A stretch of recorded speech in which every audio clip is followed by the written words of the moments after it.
आजकाल आमची ही म्हणी सांगून जरा पण ऐकत नाही. तर जय आदिवासी मंडळी, स्वागत आहे तुमचं माझ्या नवीन एका व्हिडिओत. आता लई दिवस झाले आयतं खाल्लं. मम्मी मला म्हणाली जा आता पाणी घेऊन ये. म्हणलं आता विहिरीवर तर नाही जाऊ शकत. मग इथेच टाकीवर गेले तर समोर हे काका भेटले. म्हणे काय करतेस? म्हणलं व्हिडिओ काढते. तर ते हसून निघून गेले. आता टाकीवर पाणी आणायला गेले पण तिथं आधीच भरपूर गर्दी होती. आणि मग नंतर ही दीदी वरती चढलेली पाणी बघायला. पाणी आहे की नाही. पाणी होतं पण ती वरतीच राहिली. तिला काय खाली उतरताच आहे ना. मी पाणी घेतलं आणि घरी निघून आले. तेवढ्यात मायराही घरी आलेली. ती मला म्हणाली मावशी मला डोसा बनवून दे. म्हणलं आता हिला कसला डोसा बनवून देऊ. मग मस्तपैकी एक आयडिया केली आणि तिला तांदळाच्या पिठाचा डोसा बनवून दिला आणि तिने आवडीने खाल्ला तो. आता पाऊस पडत होता तर कपडे काही सुकत नव्हते. तर आता गेले 2 दिवस झाले ऊन पडतं. मग मी ते कपडे बाहेर सुकत टाकलेले. तेच काढून आणले आणि त्याच्याच घड्या मारत बसलेली.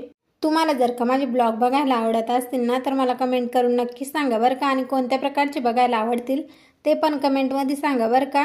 तर आजच्यासाठी एवढंच होतं. भेटू पुढल्या व्हिडिओला. चला बाय.